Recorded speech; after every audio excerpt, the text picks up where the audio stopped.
There comes a moment when you stop asking life to be gentle and start becoming the kind of person who can survive any storm. A moment when you realize the world won't give you peace, so you build it inside yourself. If you're watching this, you've probably already had that moment, maybe more than once. And today I'm going to share 6 brutal lessons that will stop you from being naive and start turning you into someone dangerously smart. Not book smart, not quote smart, but unshakable, steady, impossible to manipulate. This is the intelligence Marcus Aurelius wrote about by candlelight after carrying the weight of an empire all day. The wisdom Seneca tried to teach when he said, "Difficulties strengthen the mind just as labor does the body." Stay with me, because lesson 6 is the one most people ignore until it's too late. There's a kind of wisdom that doesn't come from books. It comes from scars, from arguments you didn't deserve, from nights you couldn't sleep, for people who left before you understood why. Pain, if you pay attention, becomes a teacher unlike any other. These 6 lessons aren't comfortable. They're not motivational. They're not designed to make you feel good. They're designed to make you see clearly, to make your mind unshakable, to make you dangerously smart. Let's begin. Lesson 1. People's words reveal them, not you. Here's one of the hardest truths you'll ever have to accept. Most of what people say or do has nothing to do with you. Their bitterness, their criticism, their jealousy, their distance, all of it reflects the chaos or emptiness they carry inside themselves. You could spend years twisting yourself into knots trying to understand why someone treated you unfairly, why they said what they said, why they did what they did. Or you could accept this. Their behavior was a reflection of their nature, not your value. Epictetus said, "It's not what happens to you, but how you react to it that matters." That single idea is a door to real freedom. The moment you stop personalizing people's behavior, you regain control of your emotional world. You stop replaying conversations in your head at 3 a.m. You stop seeking closure from people who don't even understand themselves. You stop letting someone else's storm decide the weather inside your mind. Think about the last time someone hurt you. Really think about it. Was it about you? Or was it about their insecurity, their pain, their limitations? Most of the time, you were just the mirror that showed them something about themselves they didn't want to see. This is the first shift that makes you dangerously smart. You learn to separate who you are from how others behave. You stop absorbing their chaos. You stop making their problems yours. When someone shows you who they are, believe them, but don't let it define you. Lesson 2. Silence is a form of power. Most people misunderstand silence. They see it as weakness, as a lack of confidence, as surrender. They're wrong. Silence, when it's intentional, is one of the strongest forms of discipline. It signals that you aren't controlled by impulses, that you aren't obligated to respond to every provocation, that your dignity is worth more than winning small arguments. Seneca wrote, "Better to conquer anger than to vent it."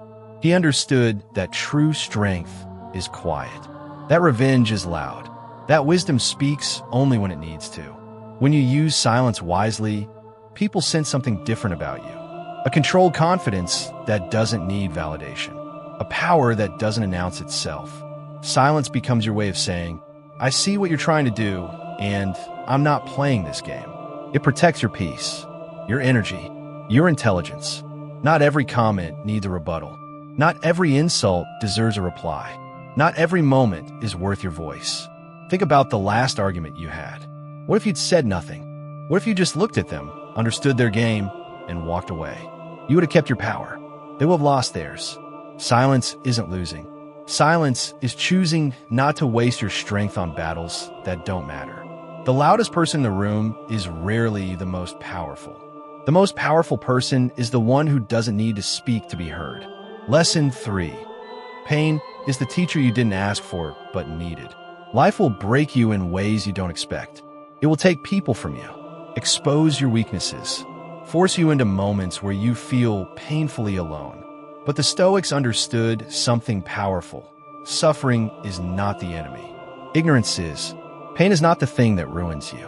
It's the thing that reveals you. Marcus Aurelius said, "The impediment to action advances action. What stands in the way becomes the way." He believed that obstacles don't block your path. They shape it. Your heartbreak taught you to protect your boundaries.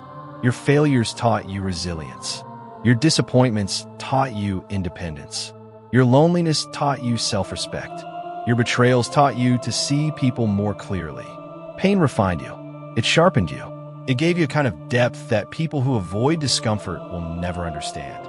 This is why you become harder to deceive, harder to manipulate, and harder to break. Most people run from pain. They numb it with distractions, substances, superficial relationships. They do anything to avoid sitting with discomfort. But you learn to extract the lesson. You learn to ask, what is this teaching me? How is this making me stronger? Pain carved wisdom into you. And wisdom is dangerous in a world full of people who thrive on confusion. The person who has survived pain and learned from it is the person who cannot be fooled twice, cannot be broken the same way, cannot be led astray by empty promises. You didn't ask for the pain, but you needed it, and now it's your armor. Lesson 4. Not everyone deserves access to you. One of the most liberating realizations is understanding that your time, attention, and emotional energy are limited resources. Too often you've given these things to people who didn't value them, who saw your kindness as convenience, who interpreted your loyalty as naivety. But life becomes clearer when you finally understand that access to you is a privilege, not a right. Epictetus said, "If you want to improve, be content to be thought foolish." In other words, your boundaries don't need anyone's approval. Not everyone deserves to know your plans. Not everyone deserves your vulnerability. Not everyone deserves a seat in your inner world. You become dangerously smart when you learn to observe before you invest. When you prioritize compatibility over company. When you choose peace over forced connections. Think about the people in your life right now. How many of them truly add value? How many genuinely care? How many would show up if you actually needed them? Most people collect relationships like trophies. They're afraid to be alone, so they surround themselves with anyone willing to stay. But you're learning to be selective, to guard your energy, to understand that one real connection is worth more than 100 shallow ones. Distance is not cruelty. Distance is self-respect. The right people won't need convincing. They won't drain you. They won't make you question your worth. Protect your space. Guard your peace. Not everyone deserves to be close to you. Lesson 5. Self-control is more powerful than confidence. People love the performance of confidence, the loud voice, the bold posture, the appearance of strength. But the Stoics valued something deeper, the ability to govern yourself. Anyone can look confident. Very few can stay calm when they're angry, steady when they're anxious, unmoved when someone tries to provoke them. Marcus Aurelius said, "You have power over your mind, not outside events." Confidence can be faked. Self-control cannot. The person who masters their reactions is far more formidable than the one who only looks strong. Think about it. Who has more power? The person who yells when insulted, or the person who smiles and walks away? The person who reacts to every provocation, or the person who chooses which battles matter? Emotional discipline protects you from manipulation and regret. It keeps you from saying things you can't take back, from making decisions based on temporary emotions, from letting someone else control your behavior. And people can feel that quiet power the moment you enter a room. They sense that you're not like everyone else, that you're not ruled by impulses, that you've trained yourself to respond instead of react. Confidence is external. Self-control is internal. Confidence says, "I can handle this." Self-control says, "I don't need to prove anything." Master yourself, and you become untouchable. Lesson 6. Long-term peace over short-term pleasure. Most people trade their future for what feels good in the moment. The distraction, the ego boost, the comfort, the validation, the instant gratification. But nothing steals your potential faster than impulsive choices. Dangerously smart people zoom out. They protect their inner stability. They choose clarity, not chaos. Seneca said, "We suffer more in imagination than in reality." Much of our pain comes from chasing illusions, from wanting things that look good but feel empty, from pursuing pleasure that leaves us more hollow than before.